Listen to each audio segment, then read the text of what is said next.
House of Squibb presents Academy Award.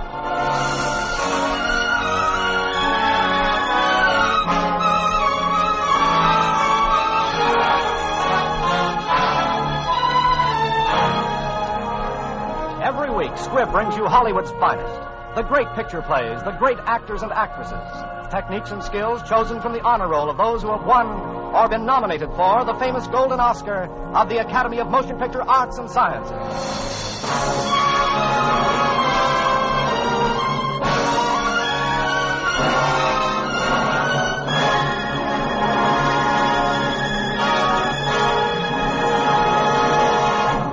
And now, E.R. Squibb & Sons, manufacturing chemist to the medical profession since 1858, bring you the distinguished star, Mr. Humphrey Bogart, who, as Best Actor of the Year, was nominated for the 1943 Academy Award. You will also hear Miss Mary Astor, who won the 1941 Academy Award as Best Supporting Actress of the Year, and Sidney Greenstreet, who was nominated for the 1941 Academy Award as Best Supporting Actor.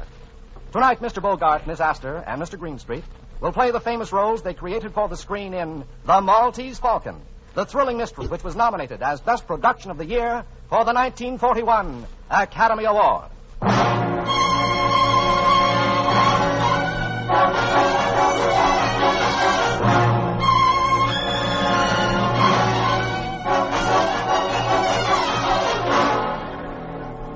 My name is Spade, Sam Spade. License number 357896, issued by the Police Department of San Francisco. Occupation, private detective, sometimes known as Private Eye. My files in the case of the Maltese Falcon are closed, but I've got the Maltese Falcon. I got it, and some dough. My partner got murdered, and a very slick chick went up for life. I'll tell you about it.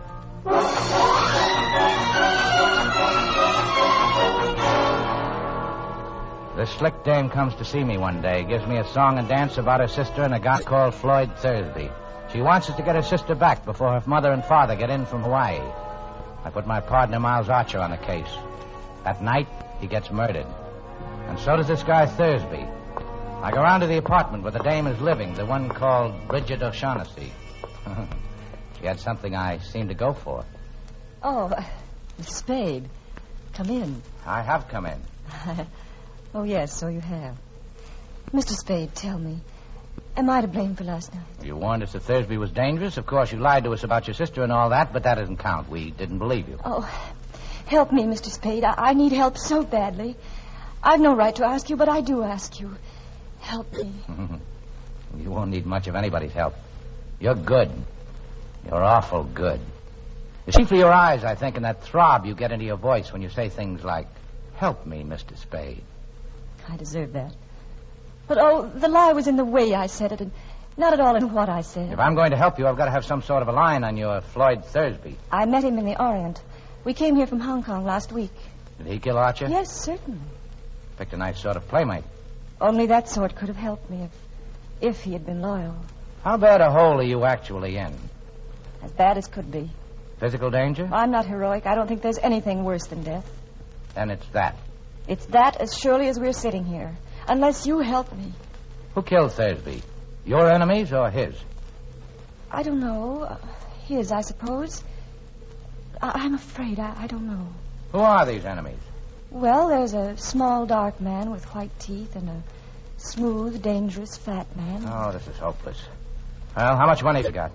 I have about $500 left. Give it to me.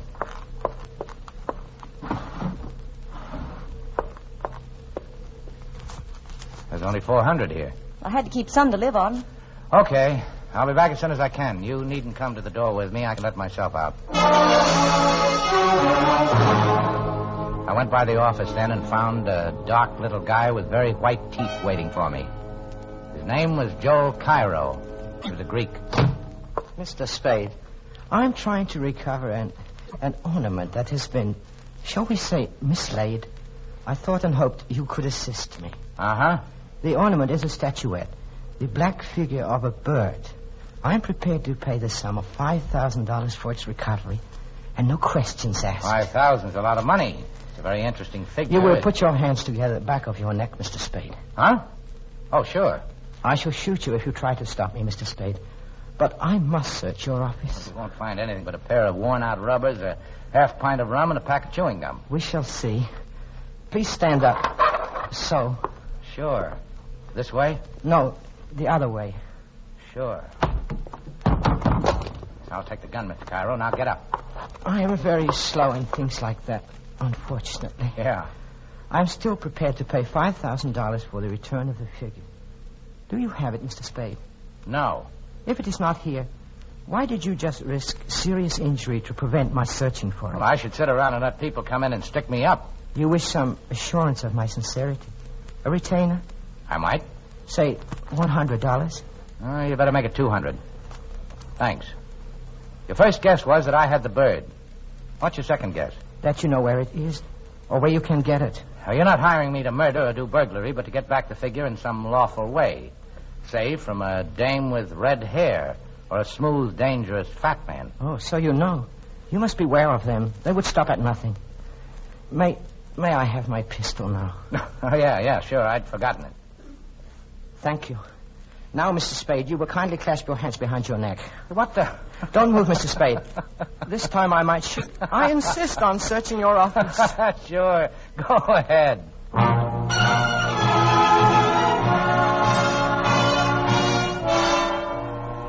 I finally got rid of the Greek and started back for Bridget O'Shaughnessy's apartment. Matter of fact, I had a hunch that the Greek was going there himself and started to tail his cab when a sad-faced guy poked something into my back and said... Come on. The fat man wants to see you.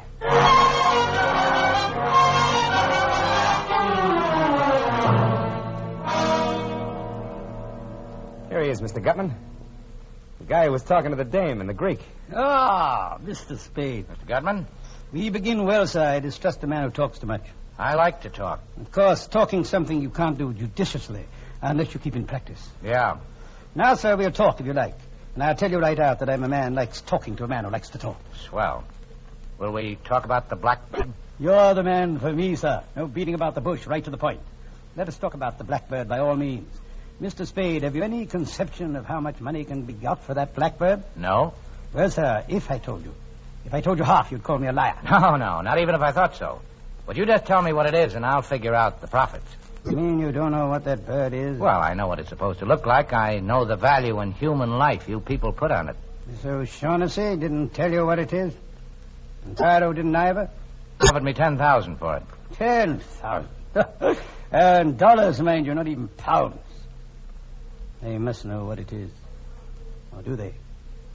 What is your impression? I can't tell. They're both lying.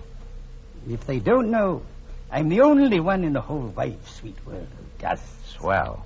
When you've told me, that'll make two of us. Mathematically correct, sir. But I don't know for certain that I'm going to tell you. Oh, don't be foolish. You know what it is. I know where it is. That's why I'm here. Well, sir, where is it? Don't be silly. You see, I must tell you what I know, but you will not tell me what you know. That is hardly equitable, sir. No. I don't think we can do business along those lines. Yeah, well, think again and think fast. I can get along without you, and keep that gunsel away from me while you're making up your mind. I'll kill him. Well, sir, I must say you're the most violent temper. Well, what are you wasting time for? You've got till 5:30. Then you're either in or out for keeps.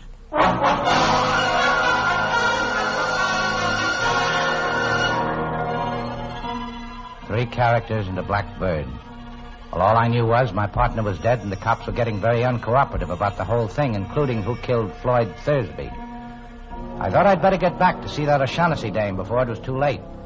And sure enough, it almost was. They came here and took him away. Took who away? Who? The police. They wanted to talk to you, too. They took Mr. Cairo with them. What was he doing here? He came to talk about the bird. What is this bird, this falcon that everybody's all steamed up about? Suppose I wouldn't tell you anything at all about it. What would you do? Something wild and unpredictable? Maybe. Well, it's a black figure, as you know. Smooth and shiny of a bird. A hawk or falcon about 12 inches high. Now, what makes it so important? I don't know. They wouldn't tell me. But they promised me £500 if I helped them get it from the man who had it. Go ahead. They promised me £500 to help them, and I did. Then we found that Joel Cairo was going to take the falcon and desert Floyd and me.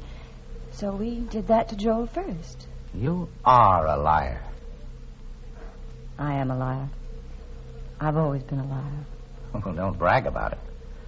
Is there any truth at all in that yarn? Some, not very much. Well, we've got plenty of time. I'll put some coffee on and we'll try again. Oh, I'm so tired. So tired of lying and thinking up lies and not knowing what is a lie and what is the truth. Oh, darling, don't stare at me like that. Come closer, darling. It is something to do while waiting. Why not? Kiss me, Sam Spade. Kiss me. Why not? Well, it happens every time. I'll get it. Be careful, darling. Okay.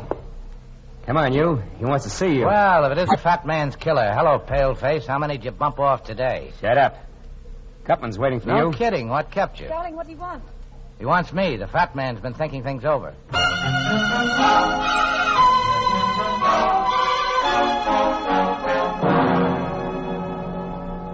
Well, Mr. Spade, I must apologize for sending for you in this fashion. Now, never mind. Let's talk about the bird. All right, let's. What do you think of the order of the Hospital of St. John of Jerusalem? Crusaders or something, weren't they? Very good. In 1539, these crusading knights persuaded Emperor Charles V to give them the island of Malta. He made but one condition. They were to pay him each year for the tribute of a falcon, in acknowledgement that Malta was still under Spain. Do you follow me? Yeah. Have you any conception of the extreme, immeasurable wealth of the order of that time? Well, I imagine they were pretty well fixed. They were rolling in wealth, sir. They hit upon the happy thought of sending the emperor for the first year's tribute, not an insignificant live bird, but a glorious golden falcon, encrusted from head to foot with the finest jewels in their coffers. Allow me to replenish your drinks. Well, what do you think of these knights? I don't know. Well, sir, the glorious falcon never reached Spain. Buccaneers raided the galleon. In 1713, the bird showed up in Sicily. In 1840, in Paris. And it had by that time acquired a coat of black enamel, looking like nothing but a fairly interesting black statue. In 1923, a Greek dealer found it in an obscure Paris shop. He knew what it was. I heard about it in London and rushed over to buy it. But the Greek was murdered and the falcon gone. That was 23 years ago. For 23 years, I've searched for the bird. I traced it to the home of a Russian General Kemedov, but he wouldn't sell, even though he knew nothing of its value. I was forced to send my agents after it. They got it, sir, but I haven't got it. But I'm going to get it, sir. How soon are you willing to produce the falcon? A couple of days. That is satisfactory. Well, sir, here's a fair bargain and profits large enough for both of us. Well, what's your idea of a fair bargain? Shall I say 100,000? Why not? What did you say to $250,000? Oh, then you think the dingus is worth $1 million, huh? Why not? Yeah. Why not? Say, I feel kind of funny, Gutman. That drink. My dear man, how could you suggest anything so cruel?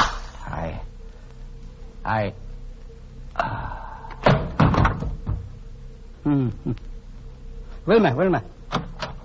Yeah. The drink got him, huh? Put your guns away, Wilma. You must learn to be subtle in these things, like me. Hot like a light, huh? If I owe him something, the louse, he thinks he's tough. Let's see if he can take this. That's enough, Wilma. You kicked him enough. It'd never do to kill him here. Besides, Wilma, you know how I hate the sight of blood.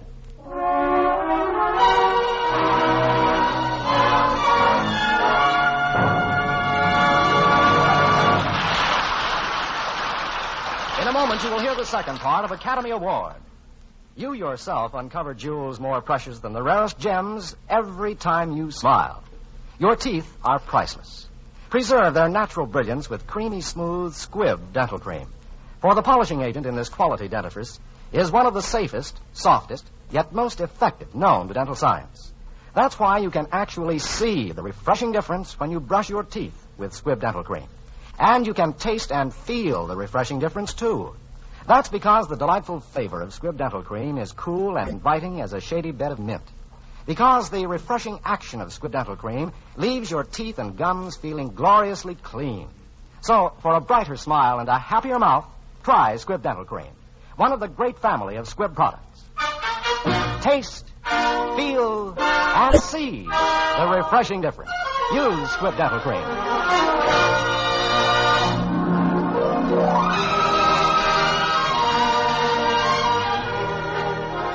moment, you will hear part 2 of the Maltese Falcon. But first, we want to thank Warner Brothers for making this story available.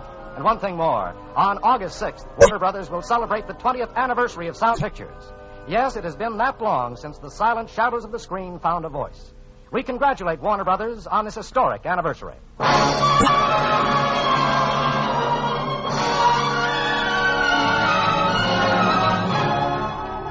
And now, the House of Squibb presents part 2 of Academy Award, starring Humphrey Bogart in The Maltese Falcon, with Mary Astor and Sidney Greenstreet.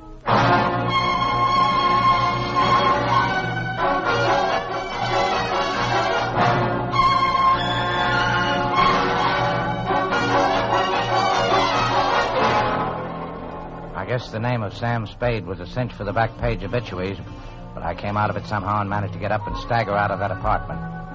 I went around to the hotel where Joel Cairo had a room and made a deal with the house dick to let me search it. All I could find was a newspaper in the wastebasket folded back to the steamship news. There was a list of arrivals, and one was marked. It said, 8:07 a.m., the La Paloma from Hong Kong. That was good enough for me. I got a cab and rode down to the docks. The La Paloma was on fire and burning beautifully. I went back to my office to hold my aching head and think things over when the door opened. And a tall guy in a long black overcoat stood there with a package in his hands, making gurgling noises before he fell like a tree. He should have. He was dead.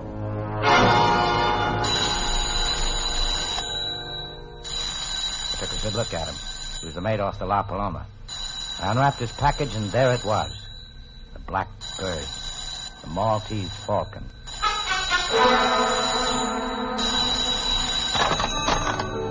I grabbed the phone and listened. It was Bridget O'Shaughnessy, and she said she was in trouble. I found her shivering in a dark corner of an office building. I took her and the Falcon home to my apartment. I put her on the couch. I put the Falcon in the icebox where no one would think to look for anything, including ice. I came back in and switched on the lights and found the surprise party waiting to greet me. Well, sir, we're all here. Now let's sit down and be comfortable and talk. Sure. Get away from me, Gunsel. You're not going to frisk me. Stand still. Shut up. Put your paw on me, and I'm going to make you use that gun. Ask your boss if he wants me shut up before we talk. Never mind, Wilma. You're certainly a most headstrong individual, Mr. Spade. Well, let's be seated. You too, Cairo. You can put down your gun, too. Of course, Mr. Spade. I was only using caution, as it were. You ready, Gutman? Are you ready to make the first payment and take the Falcon off my hands? Well, sir, as to that, here are $10,000, sir. Oh, we were talking about more money than this. Yes, sir, we were. But this is genuine coin of the realm, sir.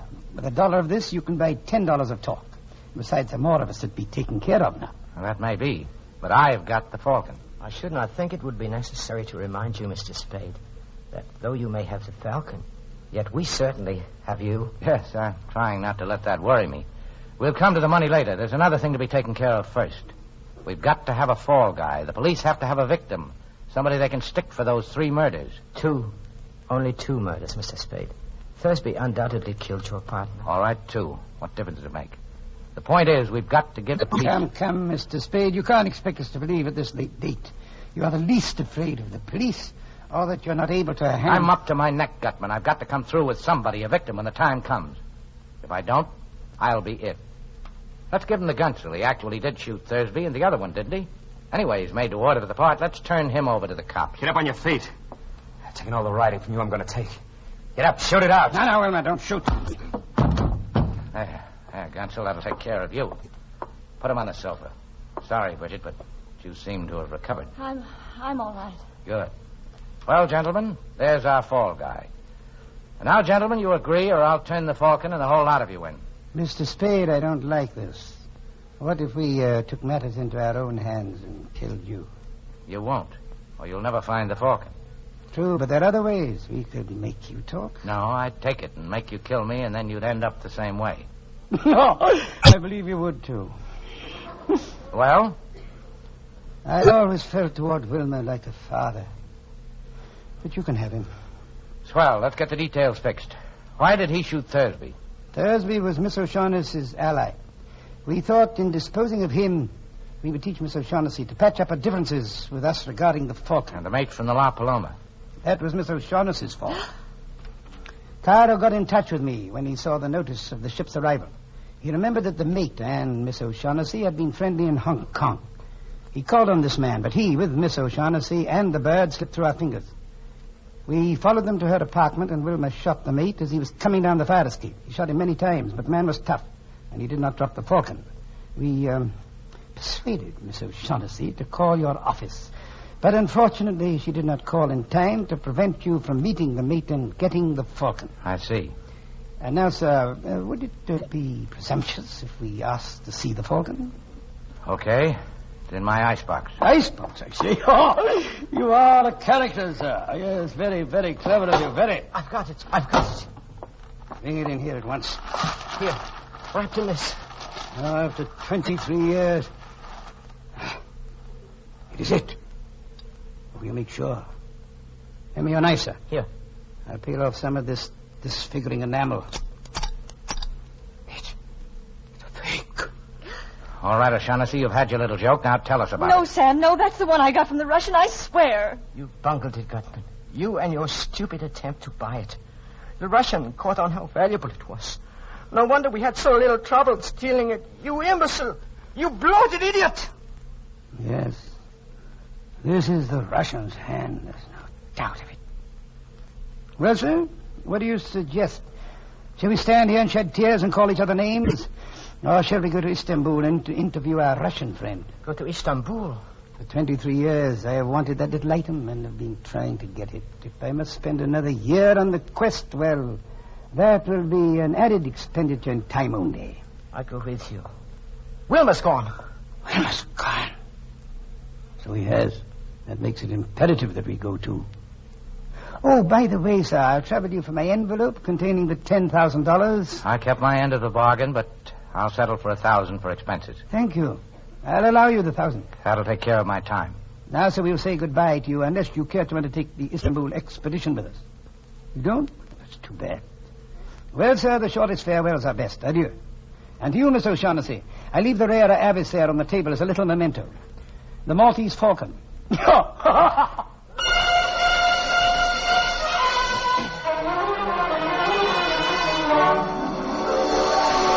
All right, O'Shaughnessy, talk. Where shall I begin? You came to me and asked me to have Thursby followed. I put my partner on it. He followed Thursby. He was killed.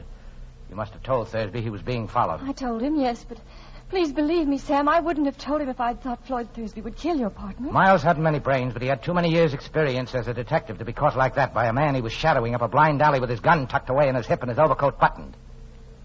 But he'd have gone up there with you, Angel. He was just dumb enough for that. And then you could have stood as close to him in the dark as you liked and put a bullet through him. Don't talk like that to me, Sam. You know I didn't Stop know. it. Why did you shoot him? I didn't mean to at first. I can't look at you and tell you this, You Sam. thought Thursby would tackle him. If he got Thursby, then you were rid of him. If Thursby won, you had something on him. Enough to be rid of him for good. Wasn't that it? Something like that. But when Thursby backed down, you took the gun and did the job yourself. Oh, Sam, sweetheart, from the very first instant I saw you, I knew. You angel. Well, if you get a good break, you'll be out of San Quentin in 20 years, and you can come back to me then. I hope they don't hang you, Precious, by that sweet neck. You know deep down in your heart that in spite of anything I've done, I love you. I don't care who loves who. I'm not going to play the sap for you. I won't walk in Thursby's, and I don't know how many others' footsteps. You killed my partner, and you're going over for it. Why must you do this to me, Sam? Surely your partner wasn't as much to you Listen to me. This won't do any good. You'll never understand me, but I'll try once and then give it up. Listen. When a man's partner is killed, he's supposed to do something about it. And it happens we're in the detective business. Well, when one of your organization gets killed, it's bad business to let the killer get away with it. Bad all around. Bad for every detective everywhere. You can't send me to the... Sam, you can't. You love me. You love me. Maybe I do. What of it? Maybe next month I won't. I've been through it before. I'll have some rotten nights after I've sent you over, but that'll pass. I want you, sure, but I won't take you at the price because all of me wants to, regardless of consequences. Because you counted on that with me the same as you counted on that with all the others. Sam, darling, kiss me, kiss me. Sure. Sure, baby.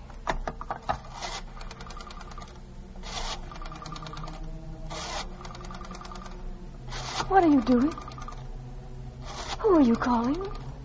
The cops, baby.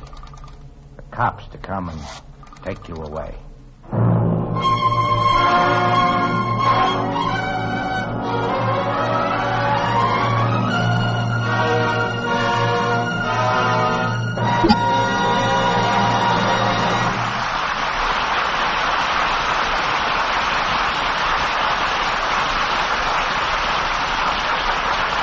Just as thrilling as tracking down some fabulous treasure is the search for the unknown which goes on unceasingly in the Squibb research laboratories. For that is the search that leads to the discovery of new life-saving drugs and new life-saving uses for existing drugs. And streptomycin is one of the newest products of this searching.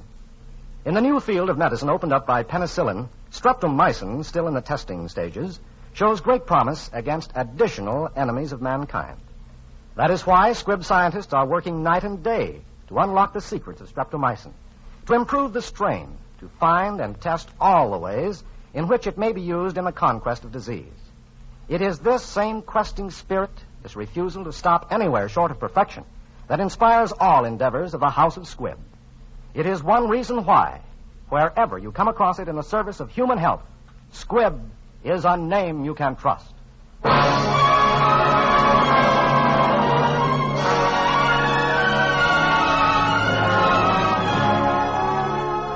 Next Wednesday, another great picture. The House of Squibb will present Academy Award starring Henry Fonda in Young Mr. Lincoln.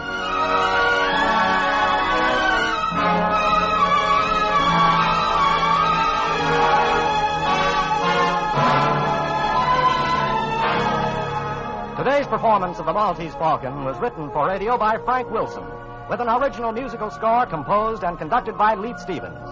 Our producer-director is Dee Engelbach. Humphrey Bogart is soon to be seen in Warner Brothers' Big Sleep. Mary Astor appeared through the courtesy of Metro-Goldwyn-Mayer, producers of the Technicolor musical Easy to Wed. Sidney Greenstreet is soon to be seen in Warner Brothers' The Verdict. This is Hugh Brundage bidding you good night until next Wednesday at the same time, when you're invited to listen again to Academy Award, presented by the House of Squibb, a name you can trust. This is CBS, the Columbia Broadcasting System.